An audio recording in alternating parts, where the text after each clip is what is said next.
All right,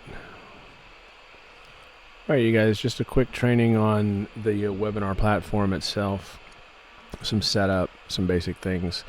When you're setting up your webinar and you're in the My Webinars section, scrolling over to the right, you're going to see live, you're going to see automated, you're going to see automated gold. Part of what we do is we run an evergreen style format, which means individuals can pop in, at any given time.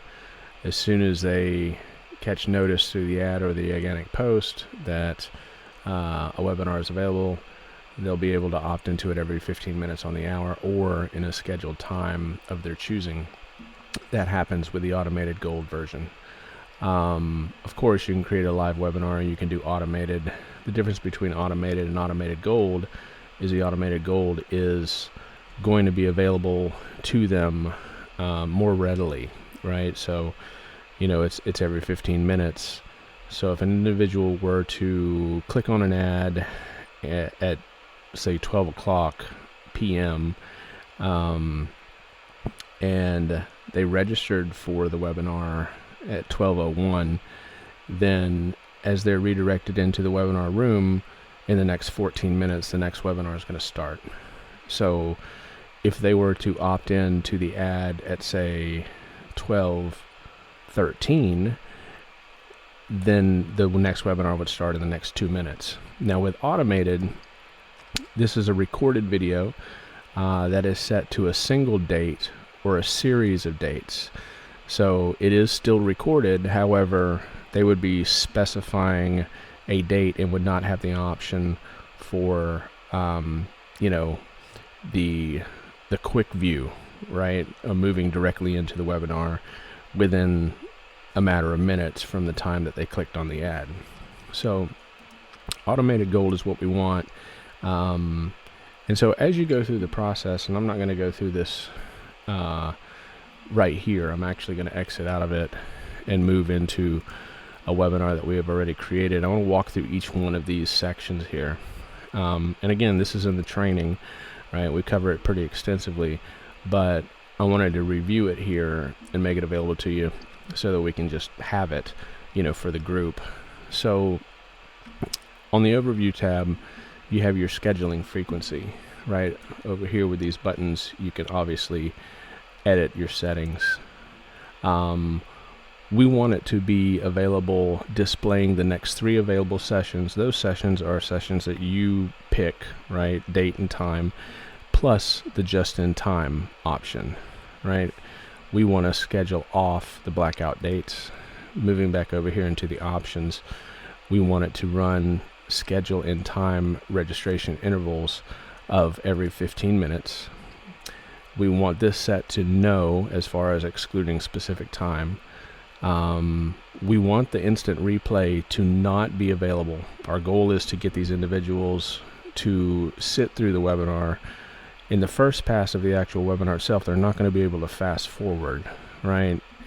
Their undivided attention is in the moment, and that's all part of our strategy. We don't want individuals to be able to fast forward through any of the material. We want to bring them along through the material. So you want to set this to instant replay, enable watch instant replay as an available option during registration. You want that set off. On the recurring schedule, you can pick whatever it is that you want. I have a daily recurring schedule set for 11 a.m., 2 p.m., 4 p.m., and 8 p.m. So there's multiple options on a daily basis. And then again, they will always be able to select the just-in-time coming up in a matter of minutes, dependent upon when they actually click on the ad and enter in. You just set the start date. When you're ready to launch, or you're perceivably ready to launch, let's say you're buttoning up your webinar and you're planning to launch next Monday, just start your start date for next Monday. Moving through, let me go ahead and exit out of this and go into the Customize tab. So the webinar video, obviously this is where you're going to upload the video. This is a Wistia file. The webinar is recorded in either Wistia or Vimeo. That's what I train to in the training. You simply just drop the link in here, and then your video is ready and it's loaded into the platform. Scrolling down to the webinar pages, we did create a registration page, I created a thank you page, and then I created a waiting area page so that those individuals that are opting in are brought into the waiting area, and then that countdown timer is working. It's not necessary to go ahead and do your webinar page and actually view and customize what the actual webinar itself is going to look like. We'll talk about the offers, the polls, and all of that here in just a little bit. So I'm going to close this out.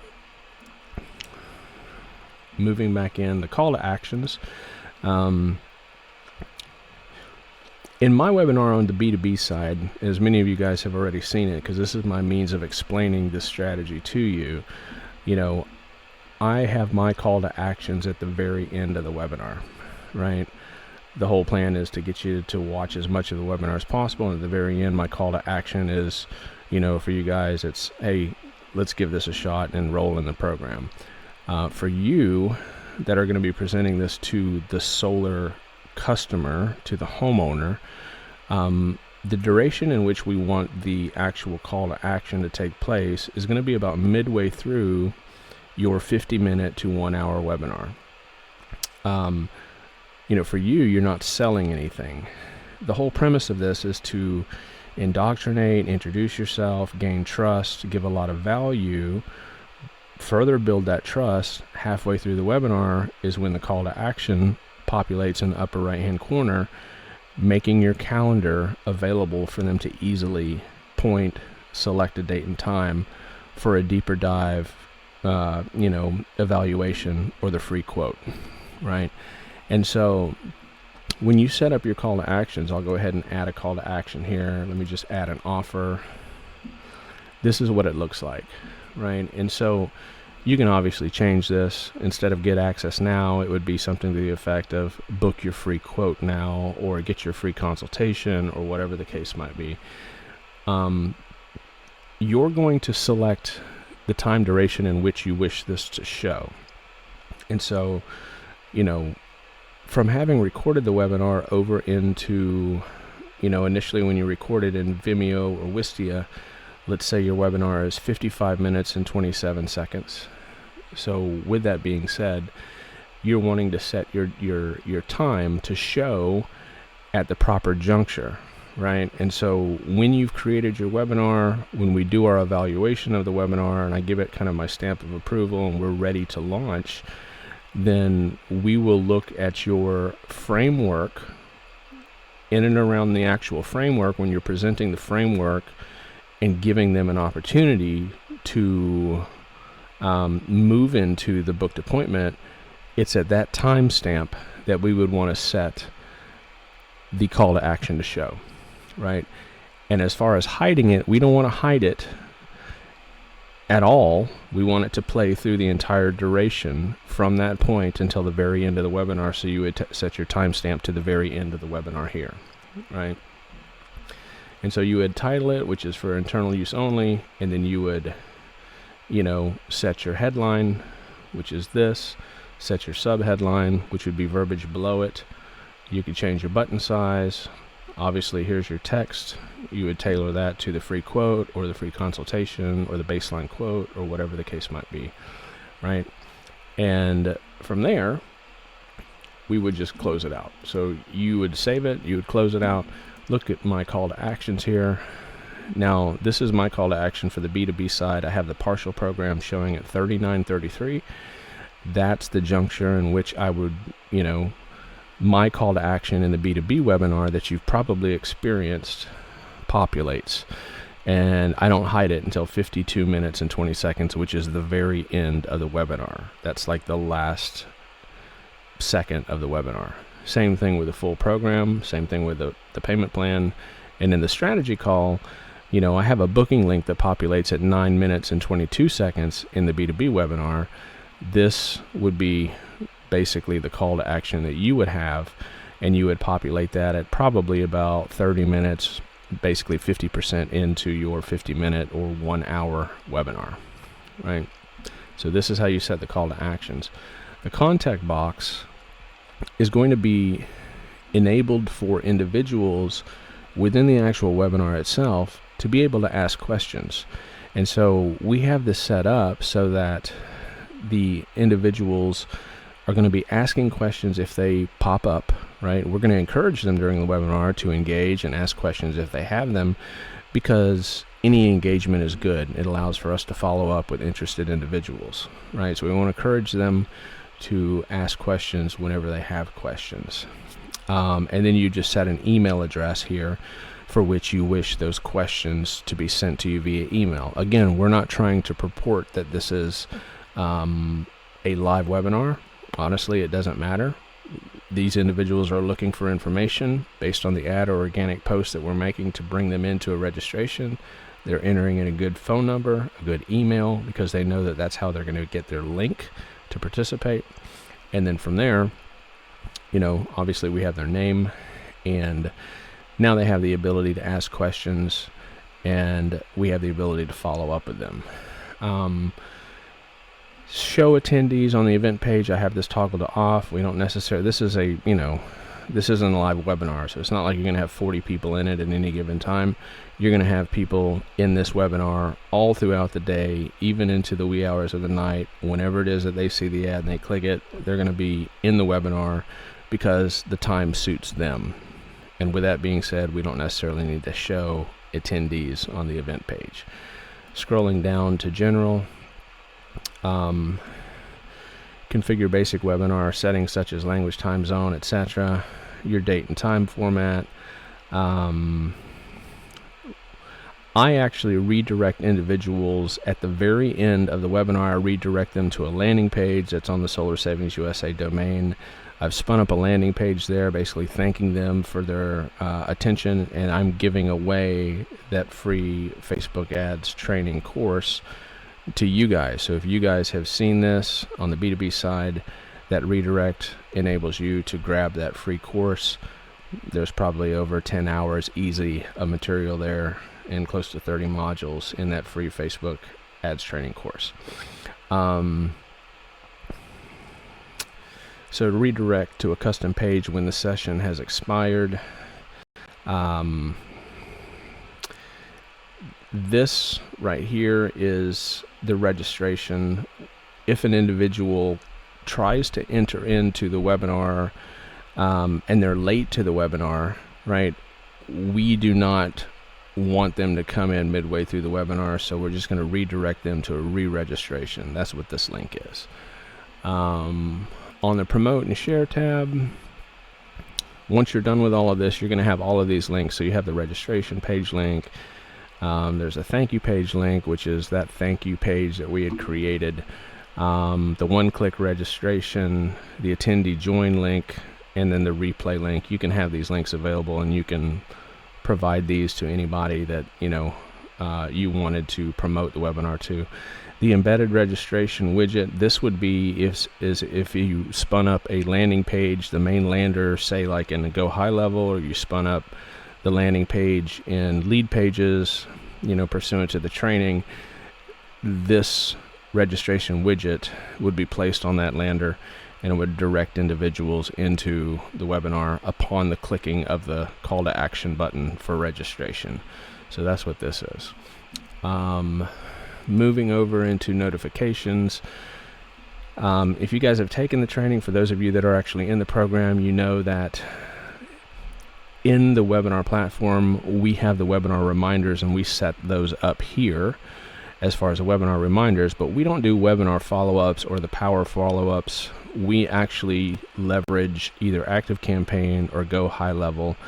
If you are a member of our training and a member of our program, and you've been a part of the training, you know that it was trained to ActiveCampaign. We have the templates there already pre-done with all the copy for all the nurturing phases.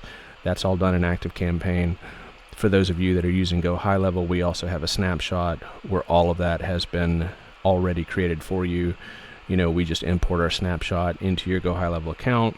If you don't have one, it's a $97 per month subscription, and then we just import that over so that you have all the back-end nurture, following, and tracking that you need on that end in order to remind people to go to the replay, in order to follow up with individuals that have watched 10%, follow up differently with individuals that have watched 50%, and follow up extremely well with a lot of value for those that have, say, watched 80% or 100%. The nice thing about this is you do have a view into every registration and what they consumed, so that makes your follow-ups very, very important.